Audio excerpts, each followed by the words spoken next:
Hello everyone, welcome back to my channel. My name is Mina and welcome to day 4 of the Winterween Readathon. So I feel like these days are just flying by. I can't believe we're already on day 4, which means we only have like 3 days left of this readathon, but I do feel like so far at this like halfway point, I think I'm doing pretty good in terms of my reading. I had a goal, I guess you could say, to get through 3 books during this week, and I'm almost done with my second read, so I just have one more book to start and finish for the rest of the readathon. So I think I'm doing okay, and I think like in terms of the daily vlogging, I'm also doing okay with that. It's definitely difficult. It's not easy to keep up with the editing and to like pull your camera out at different parts of the day when you're just like, you know, doing your own thing and like vlogging it. So it's not easy, but I do enjoy daily vlogging. So every time this readathon comes around throughout the year,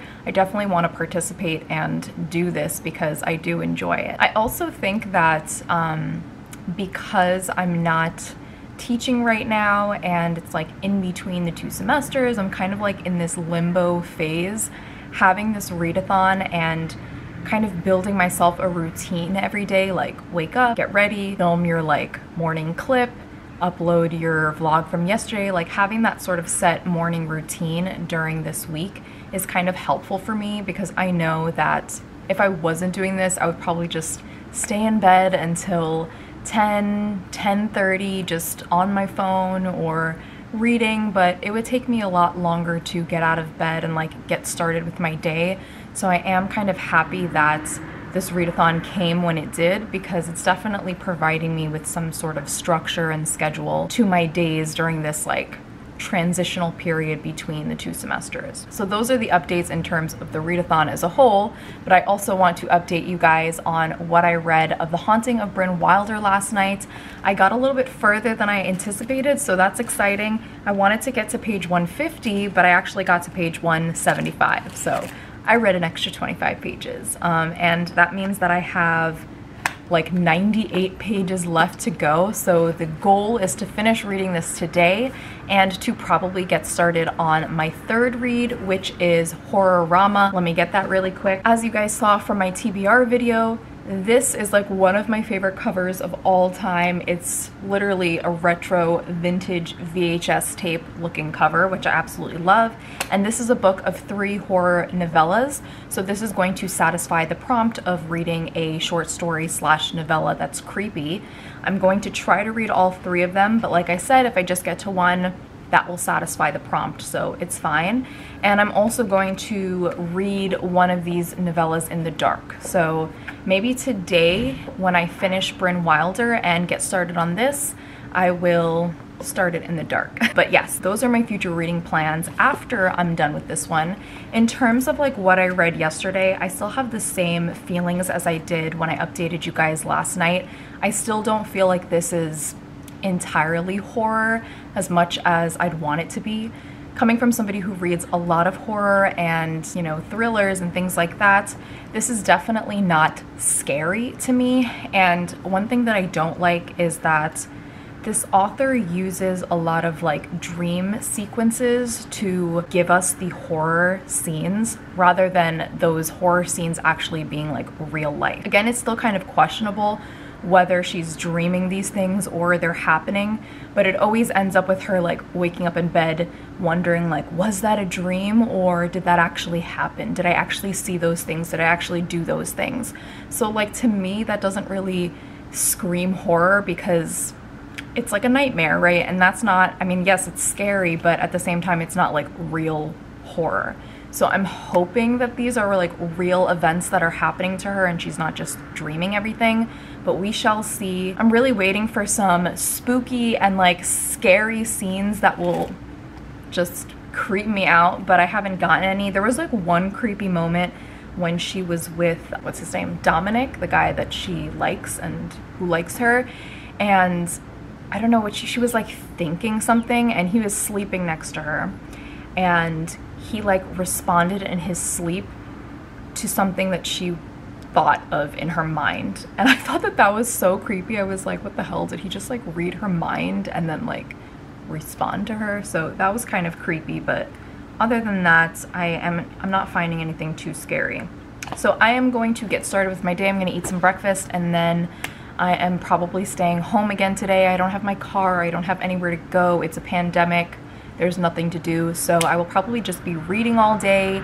And I did want to watch a horror movie during this week because it is Winterween, so maybe I will do that as well. So I will see you guys in a little bit. I'm eating some rice pudding that my mother-in-law made for us. There was only a little bit left, which I'm sad about, which is why I'm using like the tiniest bowl in the world. But I added some cinnamon on top, and I'm gonna enjoy it.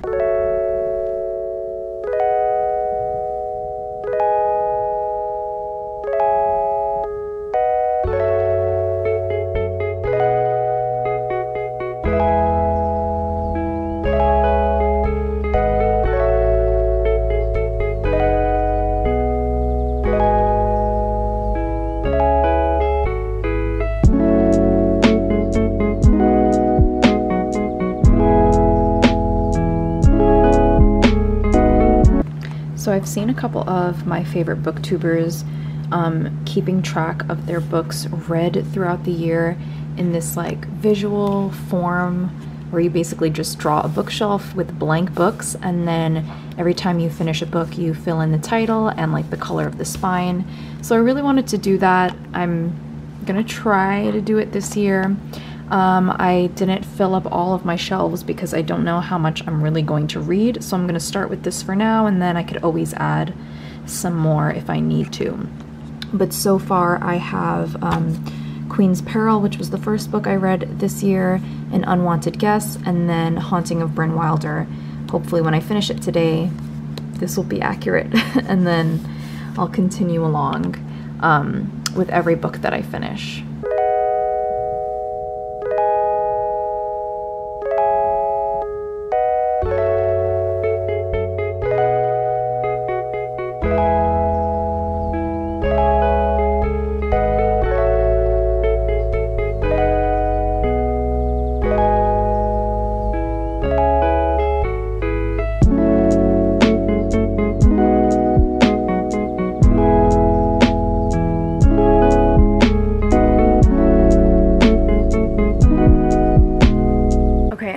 Page 124 of The Haunting of Brynn Wilder.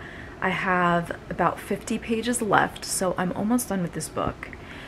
I don't love it. I'm kind of disappointed because, as I said before, I definitely don't feel like this is scary enough to be a horror book, and I don't even know if it was really marketed as horror, but maybe just from like the title and the synopsis, we assumed that it was going to be horror, but I don't know. Like, there are some creepy moments, but just not enough to actually like thrill me and make me feel unsettled, which is kind of disappointing.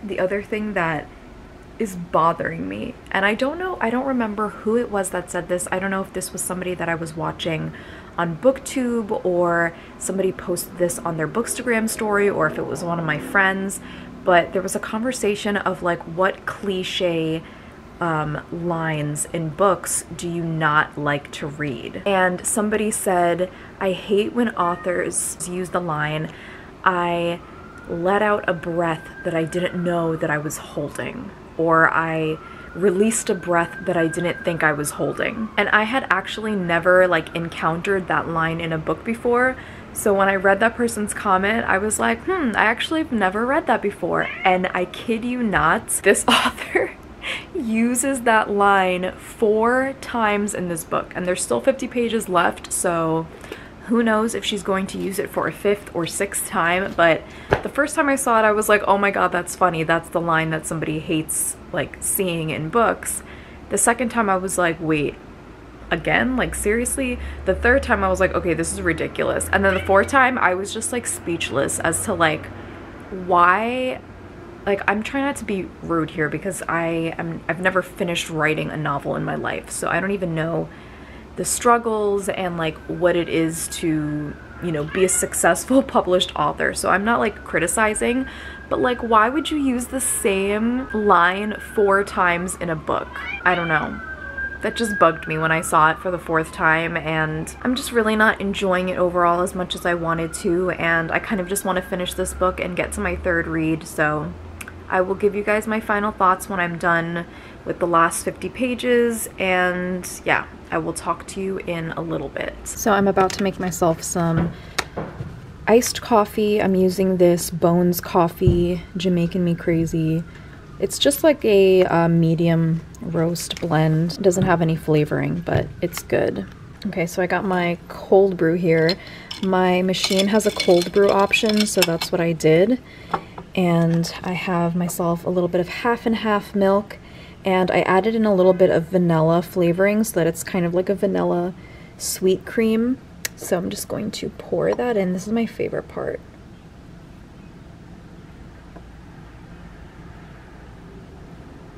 Okay, and then we mix.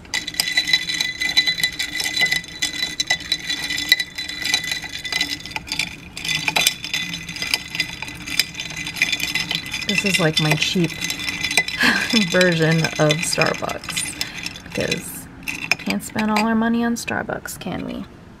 And there we have it. I'm going to do some reading. I really need to finish Haunting of Brynn Wilder so that I can get started on Horrorama. Hello you guys, it's now 5:15 I believe, and I just finished reading The Haunting of Brynn Wilder.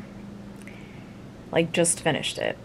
So my thoughts are probably not going to be as cohesive and articulate as it would be if I gave myself more time to think, but I just wanted to give you guys my like initial reaction to finishing this book. And I was disappointed, I'm not gonna lie.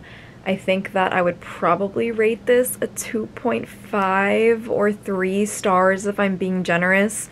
I just think that I was expecting something completely different, and this was more of a love story. This was more of a romance, like a gothic, modern gothic romance. I guess that's how I would categorize the genre of this.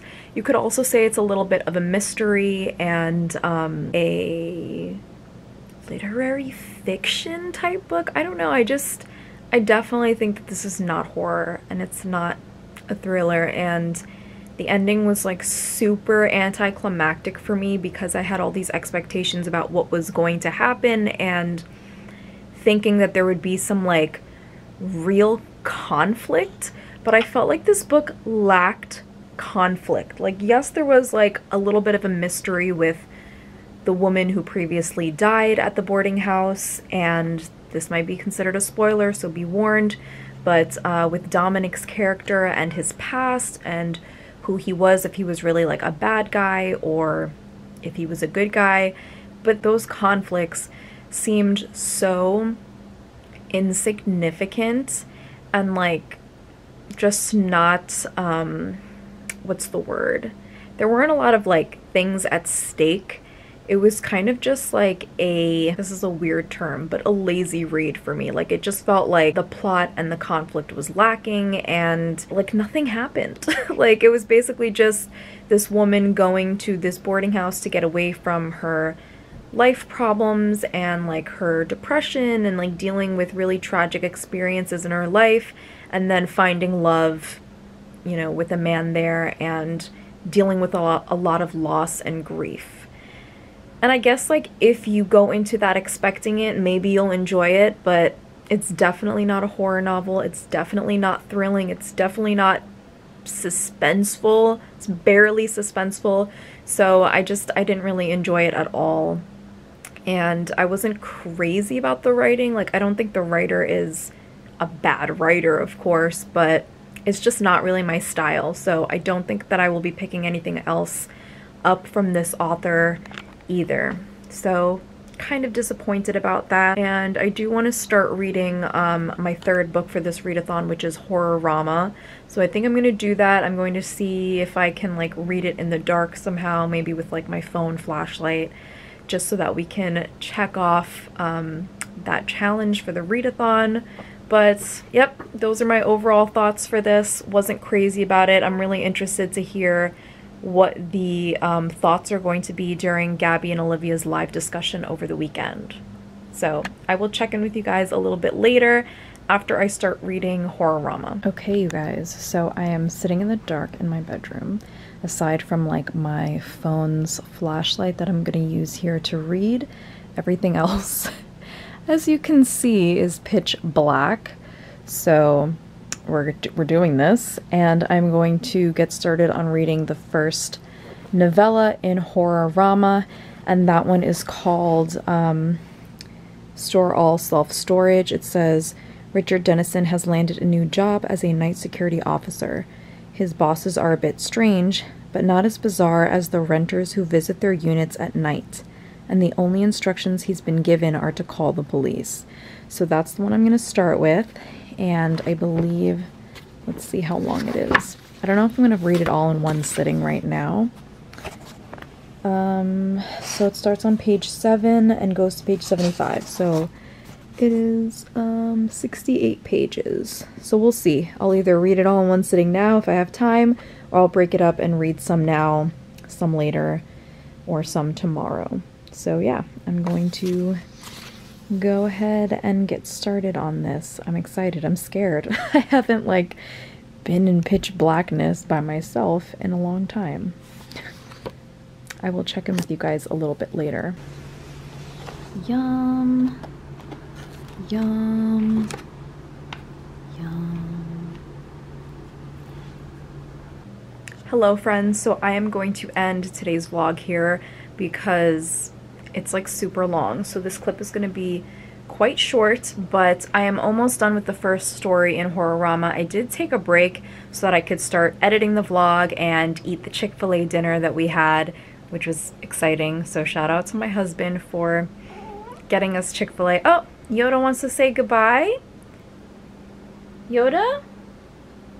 I will share with you guys my thoughts more on the short story tomorrow. I think I want to finish it tonight and then I can talk to you guys about it tomorrow. I am enjoying it, but it is just super weird. So just know that going in, if you want to read anything from this book, expect it to be completely out there is all I'm gonna say for now. So I will see you guys tomorrow. Thank you so much for watching this video, and I hope that everybody has a wonderful day today. Bye guys. Say bye, Bota. Say bye, Yoda. He says bye.